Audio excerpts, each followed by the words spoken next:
Good evening everyone. Welcome back to another Brass Bands England webinar. Great to see you all again. Before I hand over to Thea and Duncan from Crowdfunder, I'm just going to run through a few things for those of you who maybe haven't used Zoom before. I think there are some people out there. So you'll be able to see on your screen a few options of things for you to use that you can get involved. There's a bit of a presentation, and then what we want is just to be able to speak to you and for you to have the chance to ask your questions. That's really, really important. So you'll be able to see a Q&A button. If you see that, you can pop any questions you have into that Q&A box, and we will answer them all at the end of the session. What we'll try and do, so you get a chance to actually to ask your question live, and to us or to Duncan and Thea, I'll request to bring you on live when it's time for your question, so you'll get the chance, so be warned. We've also got a chat box, so if you can see the chat there, so any general comments that you've got that aren't direct questions, and you can direct that chat to just the panelists or to everyone that's on the call. You can have a look there. Try not to put questions in there because they tend to get a little bit lost if that chat gets a little bit busy. For everyone watching on Facebook, hello, you can get involved too. Just put your questions, any that you have, into the comments on the Facebook video, and my colleague Rosie will be picking those up and feeding them through, so we'll be able to answer those as well as we go along. So first of all, for who is Brass Bands England, I think there'll be some people on the call today who haven't accessed any of our webinars that we're doing or haven't really seen what it is that we do. So we're a membership organisation for brass bands. We make up over 400 bands, events, associations and traders. We're primarily funded by Arts Council England as the sector support organisation for brass bands.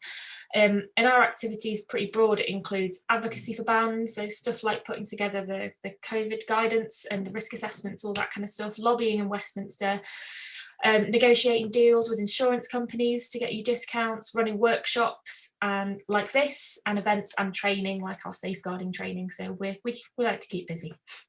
If you're not a member and you want more information, or you are a member and you don't think that you know the full scope of what it is that we can offer you, make sure you have a look at the website or just drop us an email. We're more than happy to answer any questions that you have. So before I hand over to Duncan and Thea, I think it's important to ask the question, why is it that we need a crowdfunder right now?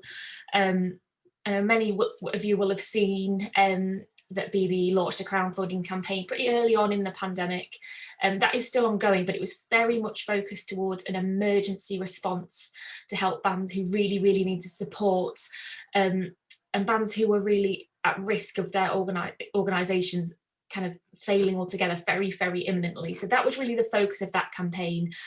I don't think at that point we could really foresee fully where we would be today, and the ongoing financial threat of lack of performance opportunities poses. So 6 or so months on from that, we're in a bit of a different position, I think, and that's why I think a new response is needed. I think in particular, the uncertainty of what the Christmas season is going to look like for us all. I think we can all agree that it's really, really vital that we just don't survive this next year, although that is absolutely important, but we come out thriving, and really that's what we want to do here. So we were absolutely delighted when the guys from Crowdfunder got in touch with us. Duncan and Thea will show you this evening why they are absolutely the right people to partner with on this. They've been behind the Save Our Theatres campaign, which I think you will have seen, and that's just hit, I think has just hit about £1 million raised in about 3 weeks, which has been absolutely incredible effort on part of everyone who's been involved in that. I think before I hand over to the guys, I think the real beauty of this approach is that it's two-pronged. You as individual bands will be crowdfunding for your band, that money goes to you, but you'll have the help and support from Crowdfunder, and you'll be doing it under the banner of a sector-wide national campaign. And that's really, really important, because this what we're doing here is a real opportunity for the general public, for policymakers and for national press to really see us and remember why we are such a valuable asset to their communities. That's really, really important. It's a real chance for us to be seen. I think we need to remember that. That's why we need all of you. We can't do this by ourselves. We need as many bands as possible getting involved, and Duncan and Thea are going to show you how you can. Duncan, Thea, are you there? I'm here. Hi. Hi, Sarah. How are you doing, Duncan? Great, thank you. Thanks for having us on tonight. Hello, everyone out there. Right. So I will hand over to you. Perfect, great. I'm going to share my screen now, if that's okay. And give me 1 second while I do that. Great. Let me present this to you. So I'm hoping, nod at me, Thea, if everyone can see that. Can everyone see that? That's great. Good stuff. Great. So I'm going to whip through some slides for you, really just to introduce us. Who are we? Crowdfunder.co.uk. But then I'm also going to talk you through what makes a great crowdfunding campaign and how you can be involved, as Sarah said, in this national campaign that we propose to run.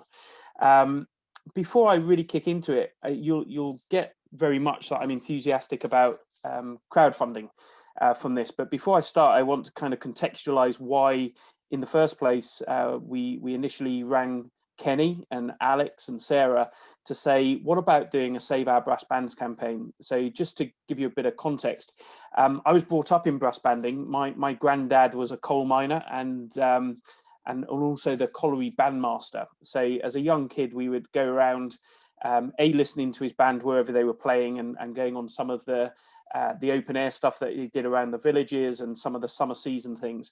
But I was also brought up in the Salvation Army. And so from a very young age, surrounded by brass bands, learnt to play cornet in a brass band. And when they realized I wasn't very good at that, they gave me a horn, and they gave me a baritone, then a euphonium, and then realized that I actually wasn't very good at brass bands instruments. So stuck me on percussion. So that was my entry into brass bands. So that's my upbringing. And the reason we reached out was because I'm particularly passionate about brass bands because of what I've got from it, that sense of community, what it means to a community, in the case of colliery bands and Salvation Army bands, and how much they put into community. But actually also, on a selfish point, what I get out of it. Many of my best friends, the people I spend time with, our formative years were together in those band situations. So that was a community for us that we gained from in lots of different ways: the good laughs, the great times, the great experiences, and obviously the skills and the wonder that is making music together. So I just wanted to contextualize that so you understand where we're coming from, and that I'm not just trying to get you to do a crowdfunder, it's because we actually care about this stuff. So without further ado, let me whip through a few slides, ask you questions, as Sarah said, and we'll reflect on those after I flick through the slides. Okay, so crowdfunder.co.uk, we exist to tackle society's challenges by making great ideas happen. That's what we set up to do, and we love community. That's what we're all about. How can we make great things happen in community? And we really see music and musical groups and musical venues and brass bands as part of that, as community. Just to tell you a bit about us, we launched 6 years ago. We've seen over £100 million flow through the platform, 150,000 projects. We get up to 200 projects added daily. Actually, during lockdown, we've been seeing 300 or 400 added, just because of the need that is out there in community, whether that's food banks, whether it's mental health programs, whether it's music programs, theatres. You'll hear a few more as I go through it. But we're the #1 crowdfunding platform, reward-based crowdfunding platform in the UK.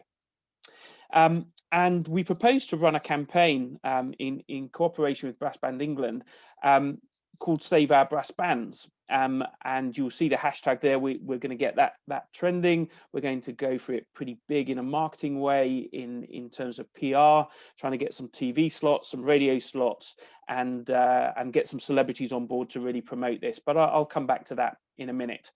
It was really birthed off the idea of a couple of other campaigns that we've run. We started with something called Pay It Forward. which was a way that we at Crowdfunder were trying to help small businesses during lockdown in those 12 weeks when no one was trading and no one was buying and selling. We started something called Pay It Forward, where we, the public, could buy, for example, a pint from our local and get it when lockdown was over, so that they had cash flow and we got something in return. And through that program of small businesses, whether it was a pub, a restaurant, a cafe, a service organization, we've raised nearly £15 million through that, to really keep small businesses alive, tiny small businesses alive. We followed that up with this one, Save Our Venues, which was absolutely focused at music venues through the Music Venue Trust. To date, we've raised just shy of £3 million. We'll be setting off the party poppers at some point this week. And that's really exciting to celebrate that. And that's really keeping some of those grassroots music venues open and alive, or being able to see through this tough time that we're all going through. And also Save Our Theatres, which Sarah mentioned, just launched a few weeks ago, to keep theatres around the UK open. Some of them are tiny little playhouses, some of them are the bigger ones that you'll have heard of, but right at the heart of community and cultural community in many towns and villages and cities around the UK.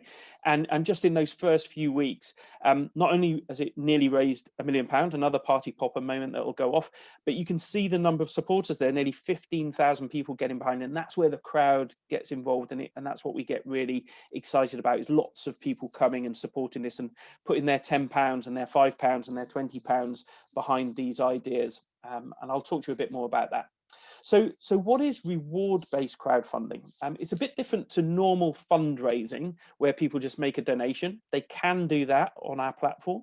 But actually what we excel in is reward-based crowdfunding, where there is an offer of a benefit to someone's financial contribution. So an example of that would be if a band put up as a reward that I could come and conduct my favorite piece of music at the next live concert that they're able to do, but it's £500 to do it, then I might think I'd love to do that. Or even better, I know my dad would love to do that for his 70th birthday. I might pop something in the pot in order to be able to do that. And we can either do it as a direct transaction, so £500, you can come and conduct the band, or we can do it as a prize draw. Where you can make it very accessible, where everyone gets to put £10 in the pot, and we pull a name out the hat as to who's going to conduct the band. So there's some kind of transaction that happens, and it can be really small. It can be, one of the band will come around and play a carol outside your house on Christmas Day for 20 quid, or it can be something really extravagant, like the previous example. What Crowdfunder is a community that cares about what you're doing. So you would place a project up as a band and say, hi, we are Band X. We want to raise £5,000 or £10,000 or £50,000. And the reason we want to raise it is because of this. And you would give the rationale of what you're raising money for and why this is important. Initially, you'd show that to your crowd, so people that know you. So who do your band members know? Who do the committee know? Who do you know locally? Who are your supporters? Who are your followers? And you would promote it to them, and they would start to support you. At that point, our crowd starts to get involved, which will be accentuated because we're doing this national campaign. So we'll be pointing a lot of media at the various pages that will exist under this. And then also we have partners who often want to match fund what you raise. Now, I can't promise that for everyone, for every band, because it's either thematically specific or geographically specific. So, for example, we currently have funds, just as examples, for if you are based in Plymouth, or if you're based in Winchester, or if you're based in Manchester. We have some match funds for projects in those areas, and the list goes on. We have over 80 partners and nearly £7 million worth of match funding that's sitting there that will match what you raise. So there's a vested interest for you to take it to your crowd, so that our crowd can get involved, so that our partners can get involved. So you can get this 3 times leverage on the money that you bring in. But as I say, I can't promise that for everyone, but I'll point you towards where you can find that out. These are just some of the partner funds that we manage on a day-to-day basis, and they're just split up into private funds, so private organizations that ask us to distribute their money to local good causes, some of the charity trusts and foundations, and some of the local authorities that we manage money for. But that's not an exhaustive list. I'll point you towards where you can see that, just to see if your band particularly has the opportunity to leverage that. So let me just talk quickly how it works. We're going to circulate an email after this call over the next couple of days, and within that is going to have a link that will tell you if you want to join in, this is where you add your project. And we're going to send you a template project. We're making this as easy as possible for you. And all you need to do is add a little bit of personal detail about your band. So you can drop in a video of your band playing, or a video of one of your band members explaining why you're doing a crowdfunder, a piece to camera. It doesn't have to be Hollywood, something on an iPhone, kind of a selfie video would be perfect, or a photograph of your band. And then you're going to describe what it is you're raising money for and why this is important and why people should support you. You create that page. You can add the rewards that you want to offer, and we want you to get super creative with this. I gave the example of conducting the band. Someone might like to sit in the middle of the bass section, or shake a maraca on the percussion bench, or you might offer performance rewards. We're going to time this near Christmas, so that might give you some ideas for giftables really that people could buy to do a recorded performance of their favorite Christmas carol. You get the idea. We can talk more about that as we chat later on. And then you launch your project. We're timing the campaign to run from the 17th of November to the 19th of December. And if you want to be part of that national campaign, that's what we'll ask you to do, is to run during those 4 weeks. There's nothing to stop you going live earlier if you want to. If you have a desperate need for cash, if there's an absolutely crucial reason why you need to raise cash before that, you can do that, absolutely. And then you can still be part of the campaign and keep your page open. But then it's about sharing your page and getting people to know that you exist and that you're raising money. So we've got some steps to success that we want to talk to you about. What doesn't happen on Crowdfunder is you make your page and money magically appears. You do have to do some work. And this is the most common mistake people make with crowdfunding, is they think, great, I put it on that Crowdfunder page and it's going to get magically funded. Well, the first thing is you're going to have to plan a bit. You're going to have to create your page, and then you're going to have to run the campaign. And what we're going to send you, along with that email that's going to give you a link of how to create your page, we're going to send you a playbook. And if you follow the playbook, you'll have a successful crowdfunding campaign. We promise you. We've seen 150,000 projects. We see 200 every day, as I tell you. And we know the ones that follow the playbook and the ones that think, oh, we've probably got this, we know how to do it. I promise you, if you follow the playbook, you'll have a really good time and it will work really well. But there is some work to do within it. But we'll circulate that after this call later on this week. Part of that planning bit is about mapping who it is in your crowd. And you can see some of those. I won't go through it all, but it just takes you through a logical process, this playbook of who's in your band, who are your existing supporters, who are the friends and family that are connected to the band and your supporters, who are the people in your community that care that you exist, that think you're a great thing, who are the local businesses. You get the idea, and we'll help you map that out. And if you do that, you'll see that you have huge number of connections of people that you can entice into your crowdfunder. Then it's about making the page, which I've talked you through a bit. This is kind of, you can see just a screen grab here of how it works. It's really simple. We ask you a question, you answer the question, and then we create the page for you. And it's really simple to do that. Most people can do it in less than 20 minutes, assuming you've got a photo or a video to hand that you can upload. You can do that very quickly. Here's one we made earlier in good old Blue Peter style. This is Hyde Park Brass, who it's worth having a look at their page if you get a chance. Just Google Hyde Park Brass crowdfunder. You'll see their rewards, but essentially they've been crazy. They've taken kind of a traveling band to the extreme. They'll go anywhere in the UK if you support their crowdfunder campaign. So they've gone on the road in a van. I'm not suggesting anyone else does anything so extreme, but these guys earn a living off of this, and this is what they decided they would do because they really wanted to do it. They've just been going hell for leather to raise money for their crowdfunder, and they've raised nearly £10,000. And here's one that isn't brass band related, but I wanted to show you. It's another screen grab. So you can see on the page here at the top that people can donate just cash. They can just donate. They don't have to have a reward, or they can buy a reward.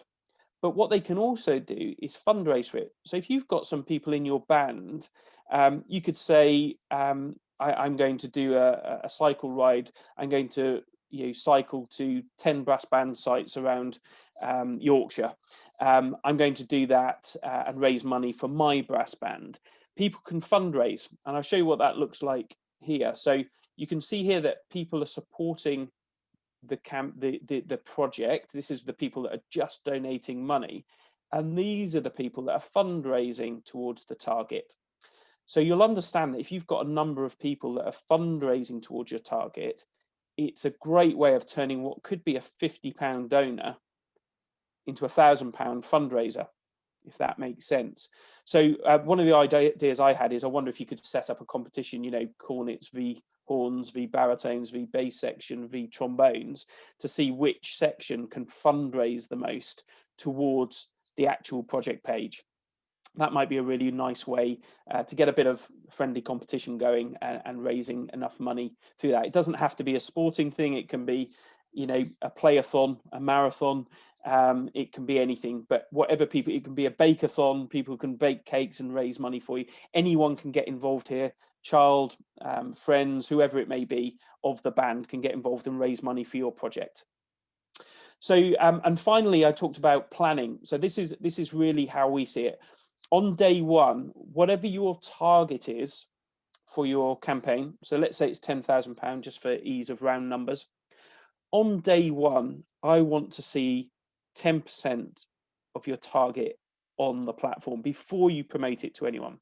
So you go to the nearest and dearest. It could be the band members. It could be a couple of philanthropists who really love the band and want to support it. But on day one, I want to see £1,000 on the platform. The worst thing you can do, and this is a rule for crowdfunding and for fundraising of any kind, the worst thing you can do is start to promote to the wider team, the band, their friends and family, existing supporters, and the list goes on, before someone's already supported you. So just have a think about who you can go to, so that on day one, on the 17th of November, they're willing to be the first ones to put some money on before you then start promoting it. That's really important. Our stats would say, if you do that, if you get 10% on day one, you're over 85% likely to hit your target. So that's what the stats tell us from those 150,000 projects that we've seen through the platform. The algorithms would tell us that. Okay, what is it we do for you? Number one, the first thing I want to say is we're doing this completely free. We're not charging Brass Band England. If you raise £10,000, and if you're a charity, registered charity plus gift aid, that's what you're going to receive. We're not going to take any money out of that. So I just want to make that really clear, that we're doing this gratis. But what we're also going to give you is this coaching available. So we have a coaching team, UK-based coaching team. They're all based down in Newquay, plus myself and Thea and so a few more of us based in the south, who will provide that one-to-one coaching for your project. We have, if you're really going great guns, we've got some people that will dive in behind you and really help you accelerate that. So once you've shown us that you can get out the traps and really start moving towards your target, we've got some really great tools that will come and help you accelerate your project.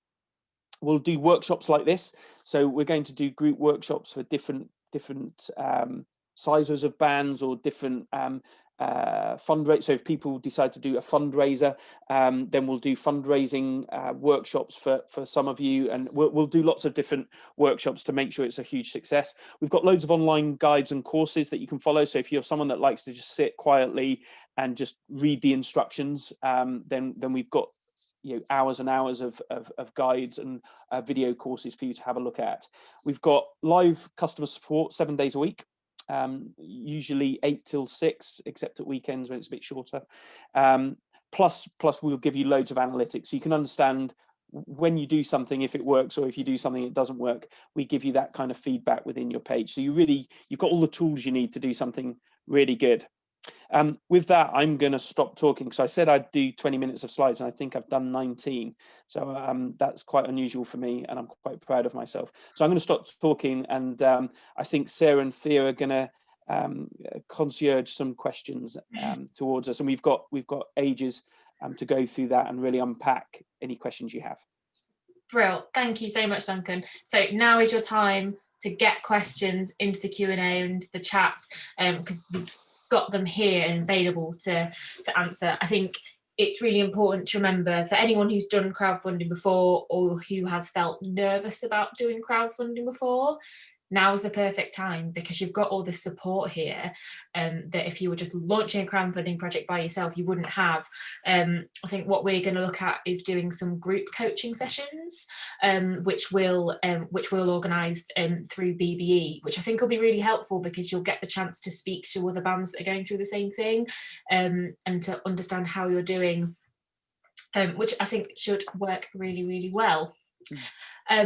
Just on the topic of rewards, my favourite one that Duncan thought of was think that you could put up a reward for someone's least favourite carol, and pay good money to pay outside their door, which I thought was excellent. What I wanted to do, just to get you thinking about a few things, I can see a few questions coming into the Q&A. Before we start asking questions, I'm just going to launch a quick poll. And for those of you who haven't done crowdfunding before, or why haven't you, what reservations do you have about getting involved? So I'll give you a few seconds to put your answers in. So for people on Facebook, the options are: I don't think I'll have enough time, I've never done crowdfunding before, I don't know where to start, I'm not sure what rewards to offer, or no reservations, let's go. So I'm gonna ask a couple more people sort of vote. Right, I'm gonna end that there. So yeah, I think that's what I would have assumed, that the vast majority of people, the thing that's holding them back is that they've never done it before, which I think is a valid concern. But as I said, now is the time. Rewards, yeah, I think that's again something that people feel a bit nervous about, and I think probably on the group sessions that we do, that's a really good place to talk about rewards and to workshop that a little bit and think of something that's a little bit out of the box and that's realistic for you to offer as well. So keep sending your question in, and we'll answer a few questions. So Marie, the campaign runs from the 17th of November, yes it does, but does fundraising go on longer than that, or are we just doing a 1 month fundraising period? It's a really good question. Great. That's a great question. So our statistics would say that a 28-day crowdfunder is the optimum amount. You sort of need the jeopardy of, we're nearly at our target, we need 3 days to go, please dive in. You need that jeopardy. It's a bit like why people make silly purchases on eBay. The countdown clock makes people do silly things with their wallets. So that really helps. But what happens at the end of that fundraising is we can just turn your page on to always on.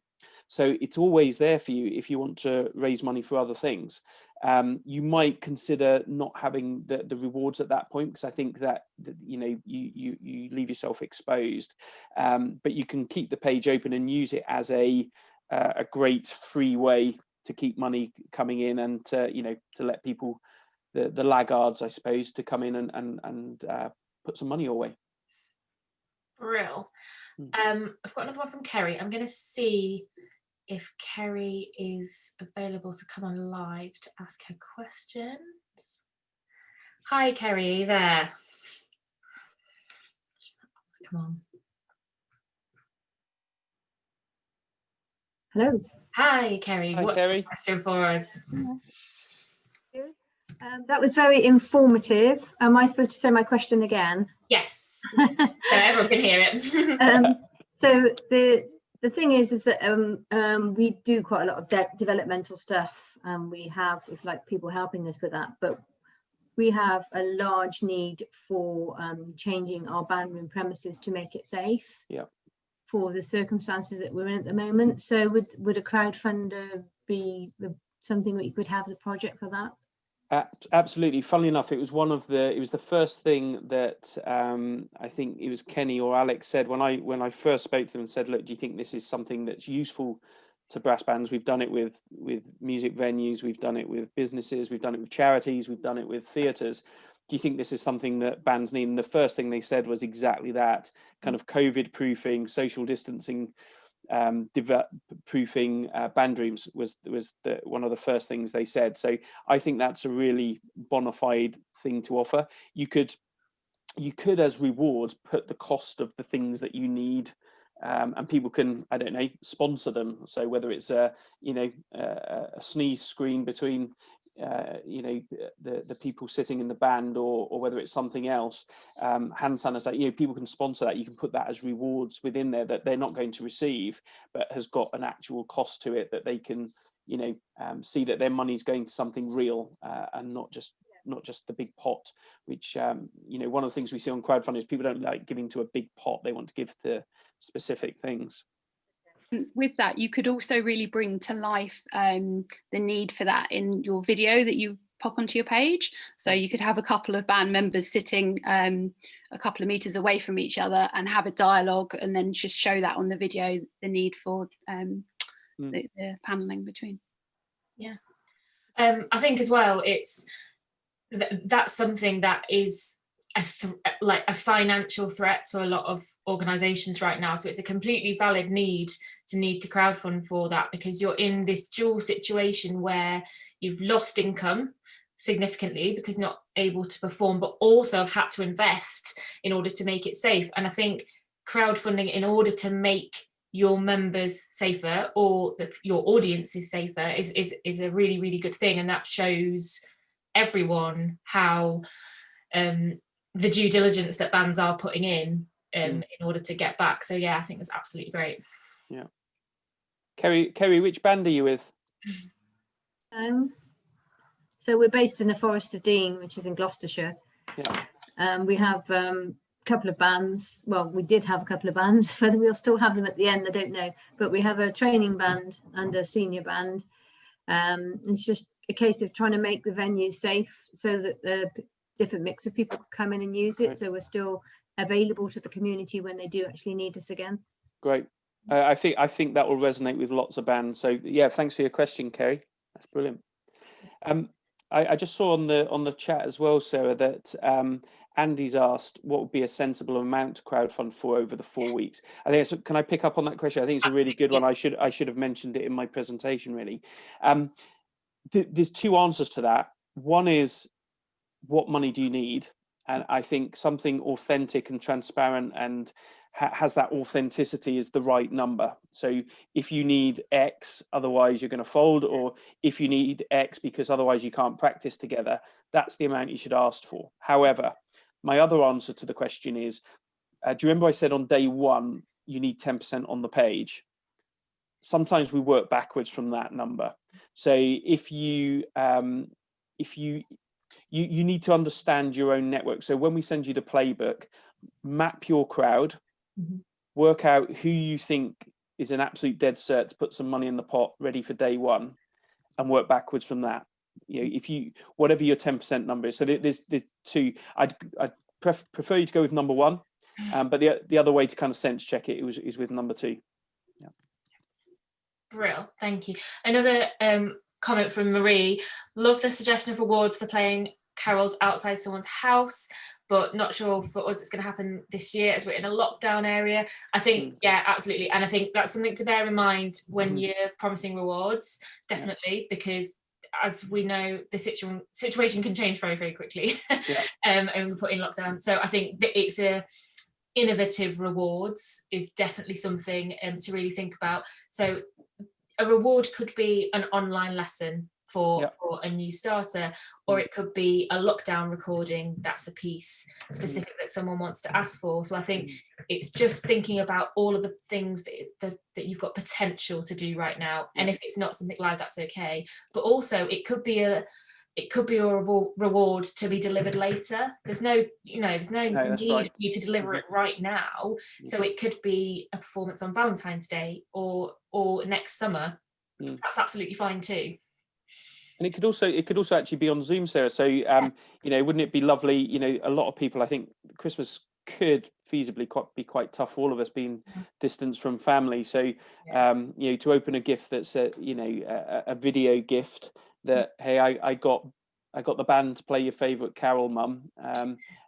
Here's your video gift. It doesn't have to be live. It can be pre-recorded. It could be a quartet. It could be a solo. It doesn't have to be the whole band. But I think there's loads of ways to do that. Obviously, with different levels of effort and access to technology. Yeah, and I think also lots of you will have CDs and those kind of things. That's a really easy to reward if you've got CDs sitting in a box somewhere in a band room. That's a perfect reward to put up there. Yeah. And one thing that we see a lot of, we've seen it with the music venues actually and theatres, it's just a wall of thanks. And some of them have just got an artist to write the names of the benefactors, whether you gave £5 or £5,000, your name goes on the wall of fame, if you like. During that time when life was tough, these are the people that supported us, and it's there as a memorial to that. And they look great. We've seen it in businesses with cafes, and they're really impressive. If it's done nicely, it's a really wonderful thing to do. Yeah. No, that's a great idea. Got a couple of questions in from Facebook. So a really good one. Do you need to be a registered charity? That's a really great question. No, you don't have to be. If you are, you obviously benefit from 20% more from the gift aid, but you absolutely don't have to be a charity on crowdfunding. It's one of the benefits. It's one of the things that sets us apart from some of the other fundraising platforms. But if you are, you can claim gift aid. Yeah, and just for anyone who's a Brass Bands England member, we have a corporate partnership with Making Music, and they have access to a charity registration service, which is super easy to use, and they do all of the work for you. So if you haven't activated your Making Music membership, I definitely recommend doing that if you're on the verge of thinking that you might need to be a charity. That's something definitely worth doing, and they've got loads of other resources on there, like a funding portal where you can just see all available funding options and that kind of thing. So I definitely recommend that. Another question from Facebook. I love the idea of an intersection competitive fundraising. Can you sort your fundraisers into teams? Yeah, you can. So you have your project page, and there's 3 buttons: donate, buy a reward, and then you can list your rewards, or start a fundraiser.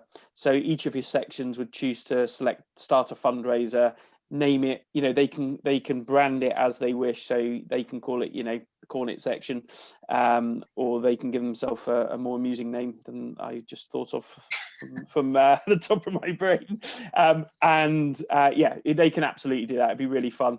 Yeah, I can see that going really well. When people get competitive, it gets really interesting. Yeah, and they can be as creative as they want in doing that.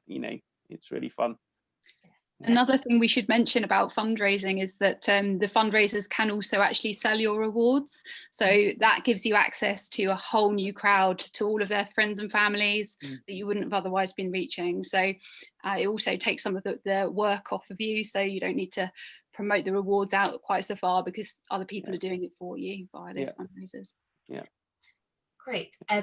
We've got a question from Leslie. I'm just going to see if Leslie is available to come and speak to us. Yeah, Martin says Barnsley Brass have done the charity registration. It was really easy. Good, really good to hear. Leslie, are you there to ask your question?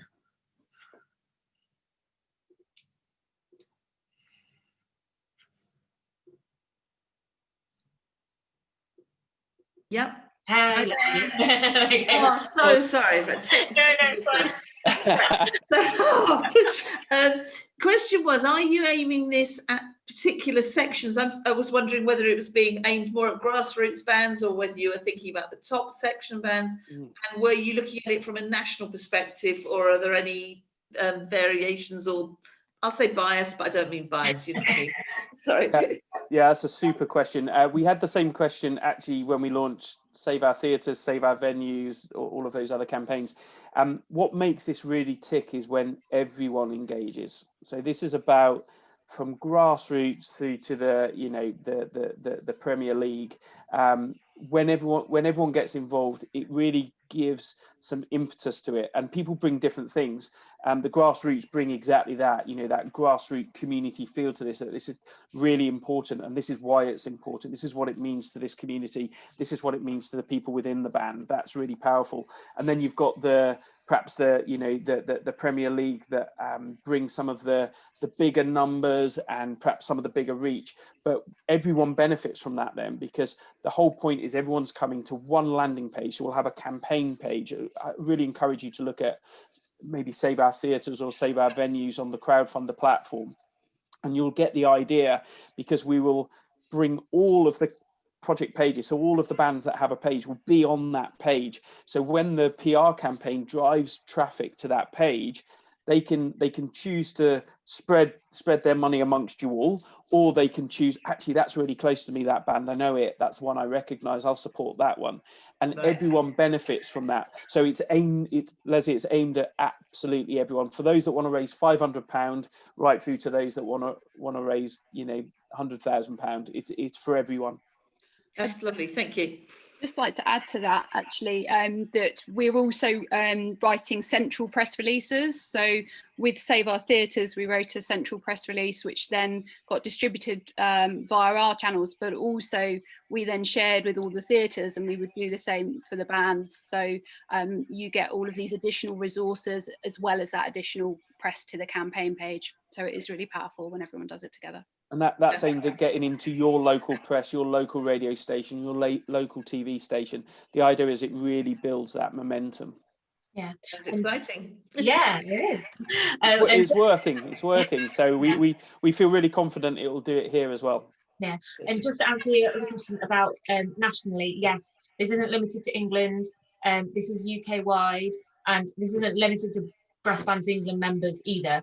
This is everyone across the sector who wants to get involved. Absolutely can get involved with this. We're just here working with Crowdfunder and facilitating this, really, but we want this to be for everyone. And I think having the championship bands and fourth section bands and youth bands and everyone being involved, I think from a public advocacy point is really, really important, because for us to be able to show the general public actually the ecosystem that we have and the amazing variety of bands that we have, and we have someone in every level. That's a massive, massive part of it. So you can be there shouting your corner for your band, but the whole map is going to show actually how varied and amazing we are, and that's really important as well. So can I just add something else into that? Is this something that school bands could get involved in? Because I know the school I work in, the children are not taking up, it's hard for them to be encouraged because there's nothing for them to play in, if that makes sense. Yeah. No, that's a really great, I'm glad you asked it, Leslie. So we've got one of the match funds that I spoke about is called the Rocket Fund, which is only for schools, and it's to accelerate learning in bespoke areas like music. So if school bands came in, we'd have, I could say for certain, we'd have match funding for those type of things. That's not geographically limited. Brilliant. I'll pass it on to school. Thank you. Great. Thanks very much, Leslie. So I've had a couple of people asking if the slides are going to be available, and yes, they are. So I think I'm going to email those out to everyone. I think that's what we're going to do, who's registered. And if anyone's watching on Facebook and would like access to that, just drop me an email at events@bbe.org.uk, and I'll make sure that you're linked in with everything that you need. And this is being recorded as well, right, Sarah? Yes, that's right. So this is being recorded. We're going to put it up as a members resource. So if you're a BBE member, you'll be able to access it there, but everyone else will be able to, it will be saved on our Facebook page. So once the live stream is finished, it will still be there for you to watch later as well. Another comment from Andy regarding funding rewards. Not very inventive, but you could do 500 quid, get you a mini caroling concert outside your house. Absolutely. Not inventive is is also absolutely fine, because sometimes the not inventive ones are there because they work and because people have heard of them before. So that's absolutely fine, definitely. Sarah, can I that sparked another thought, and it goes back to the other question I think that Andy asked about what's a sensible amount. What I didn't say is I said that you ought to put an authentic amount out, and that's really true. But you might have two numbers in your mind. Look, one gets us, to this level. The next one gets us to this level. In crowdfunding, the crowd likes to see that this is possible. So don't put a silly number in there. They want to see you getting towards it, which is why that 10% rule is quite important. But you can, or if you hit your target, you can always do a stretch target. So there's nothing, once you're getting closer, you can say to your supporters, hey guys, we're going really well. We're going to go for our bigger prize, which is this, and you can put a stretch target up, and that works really well. The best crowdfunder we've ever had has achieved over £3 million, but they started with a £1,500 crowdfunder, and they just kept smashing it and going again and going again and delivering, and they've So you get the idea. Don't put something. Normally you would say shoot for the stars, right? But it's actually better to be realistic. Yeah. Right. One question that I had was, because you mentioned a little bit earlier about people potentially starting the crowdfunder earlier, if financially that would work better for them. As your crowdfunding going along, do you have to wait until the end of your crowdfunding period to pull down that money, or can you, or is that going straight into your bank account? How does that work practically? Great question. So we would normally say at the end of the project, we release the funding. That's how it works. If you've got a particular reason that you need it earlier, just give us a shout. The reason we went fee-free was because of COVID. We know businesses, theatres, charities, individuals are all struggling. So we went fee-free because we didn't think we should be seen to be profiteering during this time. And secondly, we completely changed the rules on when you get your cash. Because we know people are desperate for it in different scenarios. So we've figured that bit out as well. It's not a policy decision. Most of it is tech, and it's making sure the computer doesn't say no. So we've been working hard to try and make sure that that's true. Yeah, but in the case of one where if they went early, we probably, the first time we pay out is probably at the end of the first period. So let's say they did a 28-day, but then that might fall halfway through the actual campaign. Then we turn it to always on, and then we'd release funding on a regular basis after that. So that's probably how it would work. Great. So any more questions, make sure you get them into the Q&A before we close up. Something that Thea and I was talking about a little bit earlier on was having a support Facebook group that is specifically around this. So I know there's about 1,000,001 banned Facebook groups going at the moment, but this one would be just very, very specifically. So, we could comment in daily about some tips people can share, things that worked really well, all that kind of thing. So launching a poll now, would this be helpful? Let those come in. While that one's coming in, just on the other poll that happened, Sarah, lots of people said, I've never done crowdfunding before, and that's the reservation. Just so everyone knows, that's what everyone says. So every theatre said it, every music venue, every small business, every charity, that's normal. We know how to deal with that. We'll hold your hand. And with that hand holding, we do have a playbook that we'll send out to everyone that has a marketing plan, a social media template. So all of the angles for different social media content will be pre-written, so you can just tweak it for your needs. And a lot of that marketing is already done for you. You just need to get it out.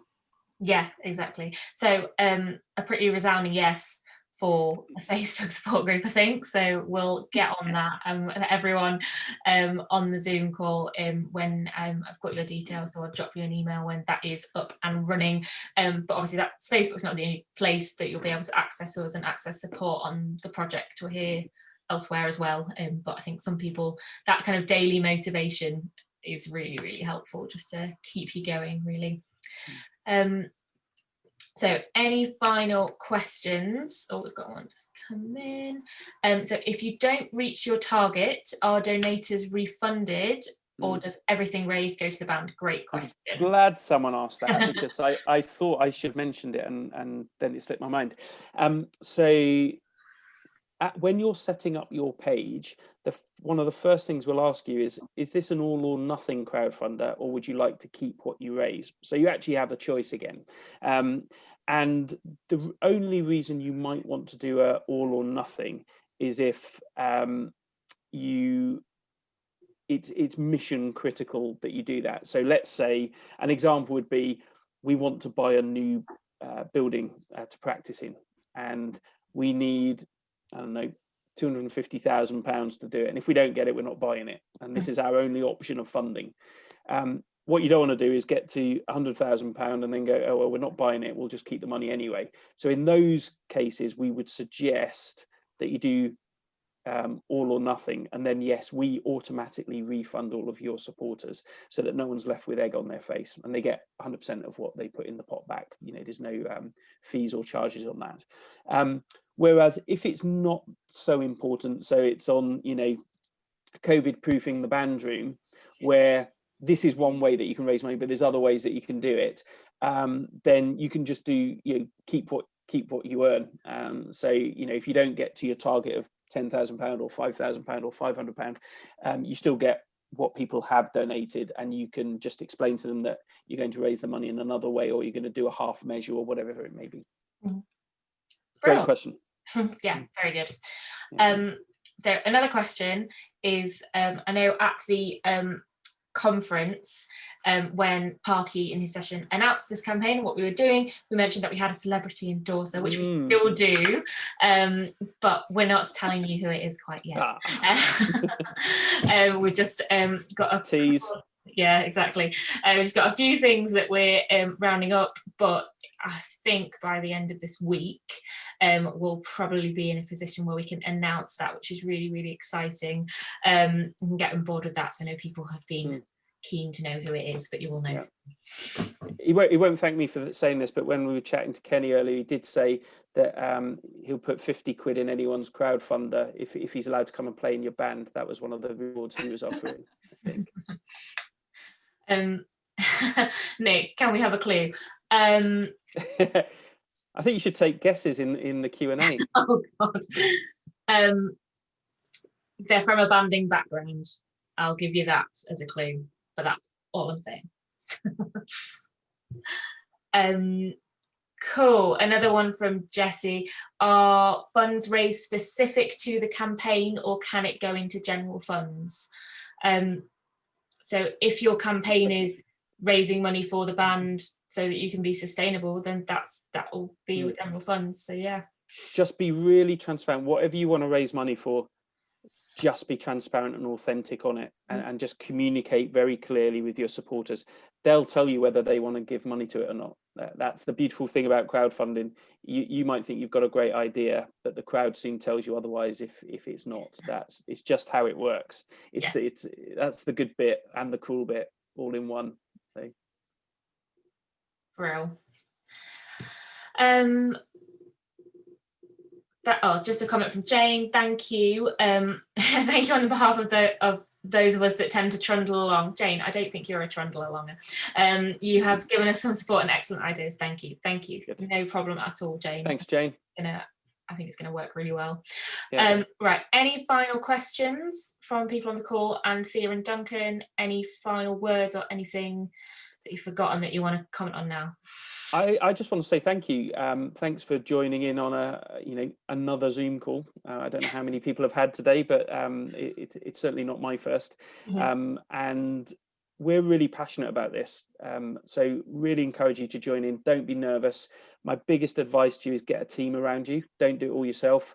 Find someone that can go out to the local community, to the local business community, to the local press, who can garner the band to get involved, who can garner friends and family to get, build a team of 5, 6, 7 people, all who do a little bit, rather than what often happens in these scenarios is one person takes it all on their shoulders. The successful ones get a team together, whether it's your committee or whether it's, new people that you can get involved. Get some of the youngsters involved. that always works. They get this, they see this in other aspects of their life. So yeah, that would be it. But just thank you. I felt really nervous before this because I cared about it, and I've really enjoyed it actually. So thank you, Sarah. Good, I'm glad. No, it's been great to have you, and yeah, I think it's been a really useful session. Great. I wonder, could we have a show of hands with a poll as to who might be initially keen? Yeah, That would be useful. yeah, so if the hands up feature, if you just put some hands in the air, oh, we've got quite a few. Yeah, about majority of people on, about 25 people, hands straight in the air, saying that they're keen. So that is great news. Yeah, so I think we've got a good bite for it, and I think as hopefully you've all got the message this evening that if we're going to do a crowdfunder, this is the way we can do it, that it's going to work, because we've got the support behind us from Crowdfunder who know exactly what they're doing, have done this before, and have a playbook that we can use. So the important thing is, if you want to be involved and you want to do this, just follow what they tell you and it'll be a success. I think that would be my advice. My kids don't, but everyone else should. This is good. Great, thank you so much, guys. Keep in touch, everyone. I'll be in touch with some more info about next steps and that kind of thing, but just in the meantime, just to plug a few things that BBE have got going on. So our next webinar is next Thursday, and it's with the wonderful David Thornton. We're, as lots of people are still rehearsing in small groups, and I know a lot of people have really been struggling with that in terms of what to do, how you rehearse. I think it's been a bit of a new experience in kind of exploring chamber music for the first time. So David's going to be a session all on that, and he's going to be talking about why rehearsing as small groups is so important and so valuable, and that is featuring some pre-recorded footage that we filmed at the RNCM this last weekend with some brilliant RNCM brass students, so you'll get to hear them playing and David workshopping them as well, so that'll be brilliant. A couple of weeks after that, we've got Michael Alcorn, who his band won the Corey competition that they ran a couple of weeks ago with his lockdown performance. So he's going to be running a session on how to create a great lockdown video. I know anyone who's thinking of taking part in the next Corey competition that they just announced, definitely one to sign up for that. And then our next band safeguarding training is on Saturday the 24th, so that's what we've got going on in the next few weeks, and there's going to be lots more events going on. For anyone who doesn't know, Brass Bands England has a weekly radio show every Wednesday at 8 PM, and Duncan was on it a couple of weeks ago as a guest. This week, so that will be going live tomorrow, we're joined by Heather and Simon, who are from Cockerton Silver Band and Durham Miners Association Brass Band, who they got back to rehearsals relatively quickly. They were really, really on it. So we're going to be chatting to them about the process that they went through, the trials and tribulations, and the positive experiences they went through of finally getting back to rehearsing, which is a really good listen. So we're on every week. You may have seen, we announced yesterday, we are recruiting, which is really exciting. That's a wonderful picture of all of us there. So we're recruiting for a safeguarding officer who will be in charge of keeping the BandSafe online toolkit up to date and delivering the BandSafe training and being the general safeguarding guru in the office. So if that's something that you think that you might be interested in, have a look at the website and you can find out some more information there. And I think that's all it from me. Thank you again, everyone, for being here tonight. It's been really, really brilliant. Keep in touch. And I think I'm really excited to see the success that the crowdfunding campaign is going to have. Bye, everyone on Facebook. I'm going to be stopping that stream now, and thank you everyone who's attended the session today. We'll see you at another one very soon.